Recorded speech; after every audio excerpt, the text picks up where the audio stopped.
I got home at 3 a.m. after a long drive. The house was empty. On the kitchen table was an A4 manila envelope.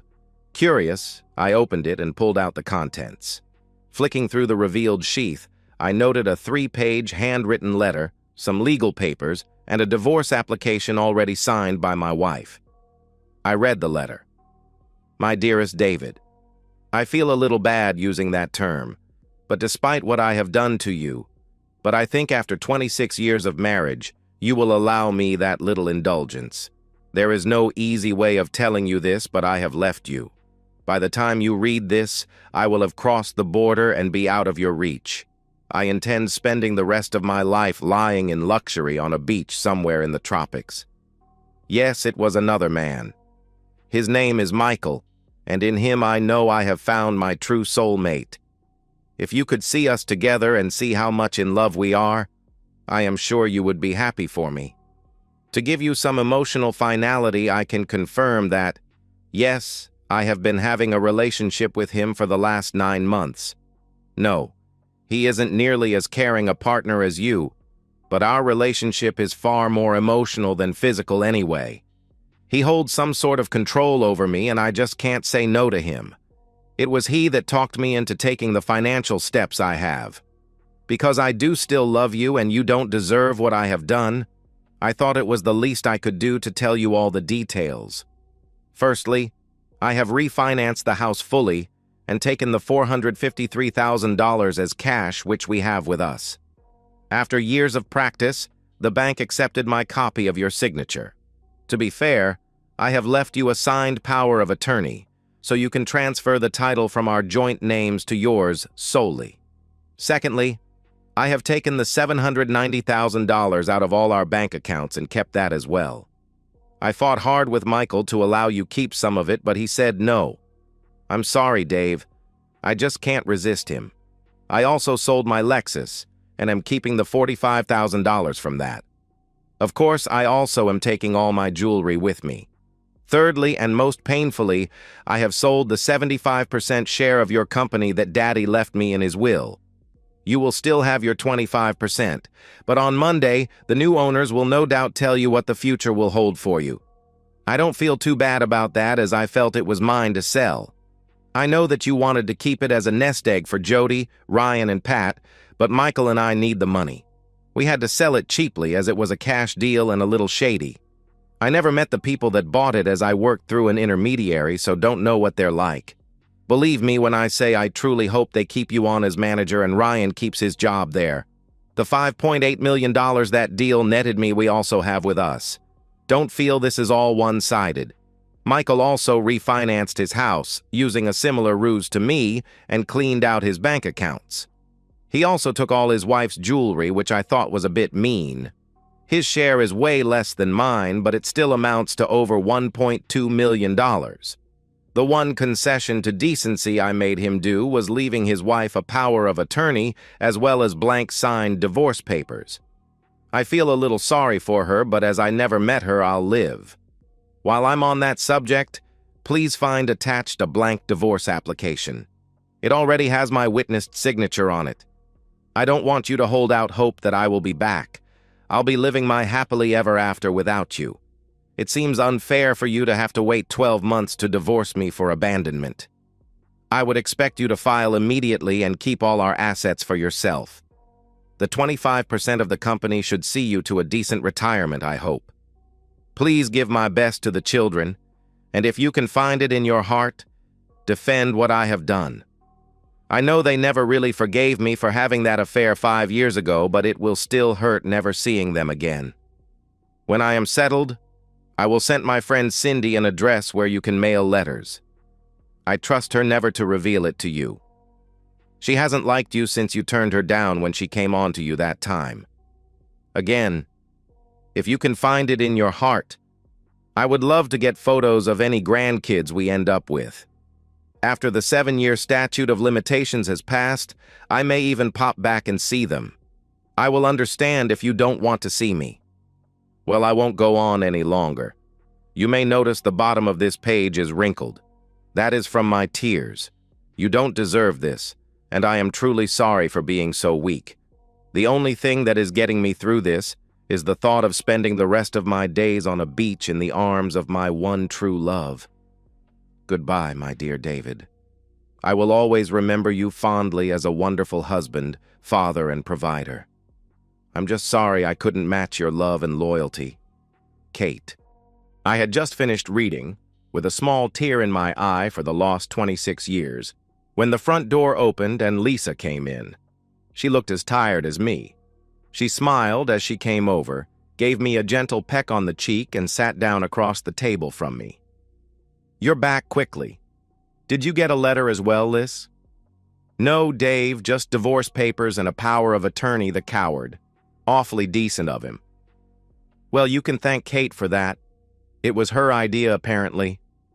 Yeah, well, 10 out of 10 for decency, but 0 out of 10 for smart. Using such a predictable password on her computer so anyone could read her emails. Foolish or what? I guess she didn't think you would be looking over her shoulder after 5 years. What's in your letter? I passed her the pages, watching her expression change as she read through Kate's carefully crafted confession. The irony wasn't lost on either of us. My wife had essentially written out a complete blueprint of their crime while believing she was being honest. All predictable nonsense. She still loves me, blah, blah, blah. Met her soulmate, crap, crap, crap, sorry to do this to me, etc. Then details exactly how she has ruined me. She knows 25% of the company in this economic climate won't support any sort of retirement. The biggest joke, though, was when she wrote that she'd never met you. What do you say to that, Miss Intermediary? Lisa laughed, a sound that had become music to my ears over the past 8 months. Goodness, don't remind me about that. Do you know how hard it was keeping a straight face through those negotiations? Knowing that however much we paid, it just ended up her gifting the whole company to you. The memory of those tense negotiations flooded back. Lisa had played her role perfectly. The mysterious businesswoman representing anonymous buyers interested in purchasing Kate's majority stake in my manufacturing company. Kate had been so eager to make the deal, so desperate to get the money quickly for her escape with Michael, that she'd barely questioned the legitimacy of the buyers.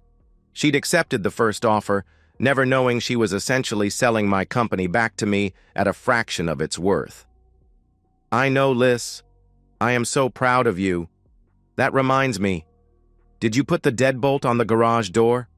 With all that cash in the trunk, that has to be the most expensive car in this town for sure. I've never seen anything like $8.3 million before. Shall we go to the bank first tomorrow or the lawyers? I told you, silly. The bank opens at 9 a.m. and our appointment with the lawyers is at 10. The planning had taken months. We'd had to be so careful, so methodical. Lisa had opened the offshore accounts under assumed names, created the shell company that would purchase Kate's shares, even gone so far as to rent a fake office space for our fictitious business meetings. Meanwhile, I'd been playing the role of the unsuspecting husband, all while Kate had been playing her own deceptive game. Well, I don't want to be late. If either of them change their minds on the divorce before we get our signatures witnessed on the papers they so kindly left us, it will complicate things. Don't fret, Dave. I'm sure Michael won't get out of hospital before Thursday at least, and something tells me Kate's not smart enough to figure it out. Sorry, no offense, Dave.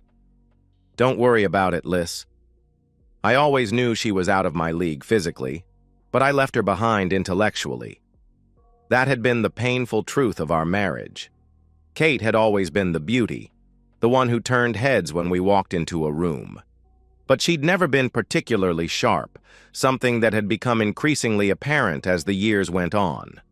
Her affair 5 years ago should have been my wake-up call, but I'd forgiven her, tried to make it work. I'd been a fool then. This time I'd been anything but. We both lapsed into a comfortable silence. I don't know what Lisa was thinking, but my thoughts were on the last time I'd seen my wife. She was standing forlornly on the side of the road. We were following the getaway car, about 10 minutes behind them. It looked like Mick abandoned Kate when she'd got out of the car for some reason at a service station just short of the border. Lisa waved at her on the way past. The image was burned into my memory. Kate's confused, desperate face as she realized her true love had left her stranded. Michael had probably panicked when he saw our headlights approaching. His precious escape plan was falling apart, and like the coward he was, he'd chosen to save himself rather than stick by the woman who'd sacrificed everything for him. As if reading my thoughts, Lisa spoke. "I wonder where she is now. I hope she's safe in a cell somewhere. Calling the police to have her arrested for signature fraud was only my way of protecting her from highway predators, honestly." It wasn't entirely a lie. As angry as I was, I didn't want Kate to come to real harm, but justice needed to be served, and her arrest had been the perfect cherry on top of our revenge. The anonymous tip I'd called in about the stolen money and forged signatures had been carefully timed, just as she stood alone and vulnerable at that service station. "I believe you, Dave. Being the considerate gentleman you are is only one of the things I like about you." Lisa's hand found mine across the table, her touch sending the familiar warmth through me that had been building over these past months. Our relationship had started as a partnership of mutual revenge, but somewhere along the way, it had become something much deeper. "That reminds me, do you think I can sue the bank for letting her do that? We'll make a tidy profit that way." "Now, Dave, don't be greedy. We've already got rid of 2 cheating partners for free, got you 100% of your company and retrieved all the money and jewels. What more do we need?" She was right, of course. The scope of what we'd accomplished still amazed me. Not only had we turned their betrayal against them, but we'd come out ahead financially and emotionally. The money Kate had stolen was now safely back in our possession, along with Michael's contribution to their escape fund. My company was wholly mine again, worth far more than the pittance Kate had accepted for her shares. And most importantly, we'd found each other. After another comfortable silence, my concern for my friend prompted my next question. "How are you traveling emotionally, Liz?" "Well, a bit sad, but I'll get over it. Thanks for asking. Whenever I feel bad about it, I just have to remember the look on Michael's face as you shunted his car off the road. He was within arm's reach of me at the time. It was priceless. You don't think you'll get in trouble for confronting him, do you? I know it's a guy thing, but you gave him a fair talking, too." The confrontation had been inevitable. 26 years of marriage, of trust and partnership, thrown away for a man who'd manipulated my wife into destroying everything we'd built. When we'd caught up with them at that border crossing, something primal had taken over. Michael's arrogant smirk had vanished the moment he realized we weren't the helpless victims he'd expected. "Why do you think I waited till he had crossed the border? Anyway, what do you mean me getting into trouble? Don't you mean we? I saw you give him a piece of your mind at least 8 times. Lisa's role in Michael's education had been particularly satisfying to watch. This was the woman he'd destroyed, whose husband he'd convinced to join Kate in their scheme of financial destruction. She'd had 8 months of rage to work through, and she'd done so with remarkable efficiency. "Goodness, Dave, don't tell me you're one of those old-fashioned types that think a girl shouldn't have a little fun once in a while. You didn't tell me you were going to set fire to his car." "Sorry, spur-of-the-moment thing. Do you know that if your car is stolen and they recover it with the keys still in it, the insurance company won't pay a dime? They say you have to take reasonable steps to secure your property. I removed the GPS tracker from the chassis before I lit up, though. When are you going to report him for signature fraud?" The burning car had been therapeutic, watching Michael's dreams of tropical beaches and easy living go up in smoke. We'd made sure to document everything: the forged signatures, the stolen cash, the fraudulent refinancing. Michael would face charges in 2 countries now, and his wife would have all the evidence she needed for a very favorable divorce settlement. Did it already? A few days in hospital should give them time to get the extradition order sorted out. He's not going anywhere. Another silence followed, comfortable and companionable. The weight of the past year, the discovery of their affair, the months of planning, the execution of our revenge, was finally lifting. We'd won, completely and utterly. Are you still happy to come with me tomorrow when I explain all this to my kids, Dave?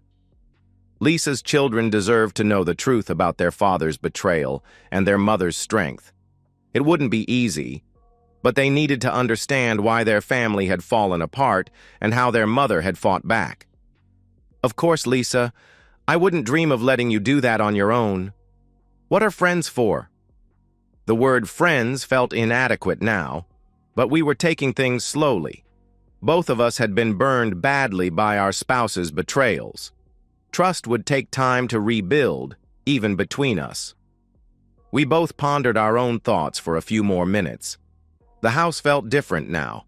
Not the mausoleum of a failed marriage it had been this morning, but the beginning of something new. Lisa's cell phone rang, jolting us both from our reverie. She answered it with sigh. There was a pause then. Sorry, I no speak English very good, before she hung up. Her performance was flawless. The confused immigrant act had served us well during our planning phase. Michael's legal team wouldn't get far trying to track down Maria Gonzalez and her mysterious business associates. It looks like they found my darling husband. That was his one phone call. The satisfaction in her voice was unmistakable. Michael had probably expected sympathy, maybe even help. Instead, he'd gotten a woman who didn't speak English and hung up on him. The poetic justice was beautiful. After another minute's comfortable silence. Isn't it ironic, Dave? They thought they could get our share of our marriages and be free, with having to live in luxurious exile for a few years the only cost. Instead, we get their share and our freedom while getting to stay here. The irony was indeed delicious. Kate and Michael had planned so carefully, convinced they were the masterminds pulling strings while their spouses remained oblivious. They'd never considered that their victims might be planning their own game, 3 moves ahead. Yeah, ironic. I'm sure they thought it was a foolproof plan at the time. Talking of marriage, I penciled in getting my 3 monsters over tomorrow to help with the wedding invitations, but thinking about it, that can wait. Are you still happy for Ryan to be the best man? My children had been surprisingly supportive when I'd told them about Lisa and me. They'd never fully forgiven Kate for her previous affair, and they'd seen how much happier I'd become over the past few months. Ryan, my eldest, had been particularly pleased to learn he'd keep his job at the company, something that never would have happened under Kate's mysterious new owners. Of course, it's your choice. Darn weird having your son as your best man. You do know it is traditional for the bride to marry the best man if the groom doesn't show, don't you? No, I hadn't heard that one. But don't you worry. Wild horses couldn't keep me away from you that day. The thought of our upcoming wedding filled me with a warmth I hadn't felt in years. Not the desperate clinging to a dying relationship that had characterized the end of my marriage to Kate, but genuine excitement for the future. Finally, we had a proper kiss. Only for about 5 minutes, though.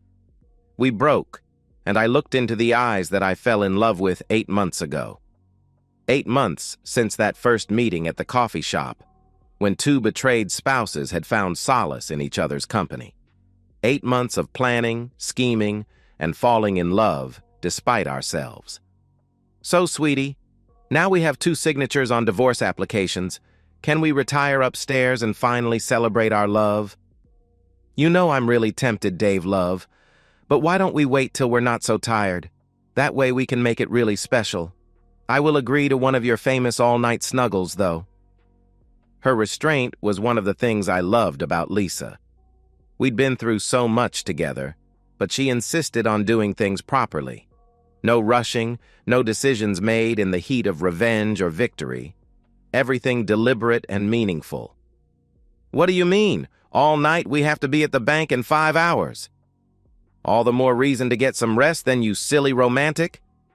As I followed Lisa up the stairs, not for the first time wondering what that glorious-looking package looked like, I remembered the question I'd been meaning to ask.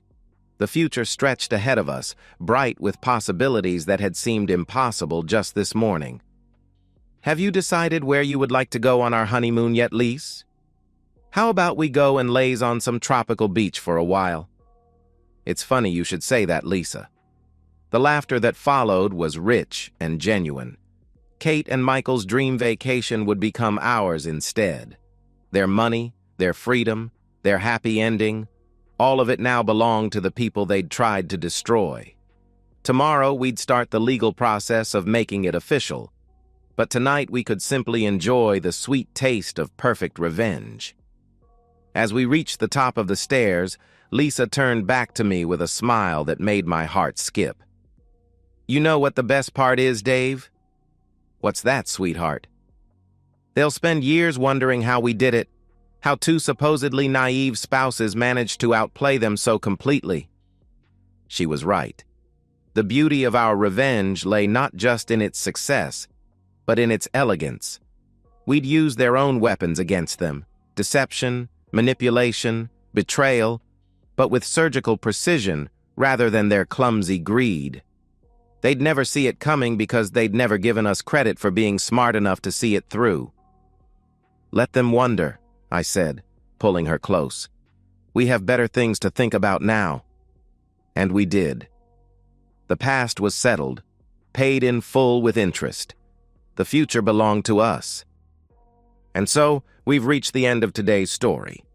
Was it what you expected, or did it take a twist you didn't see coming? I'm curious to hear your thoughts. Share them in the comments below, and let's get a conversation going.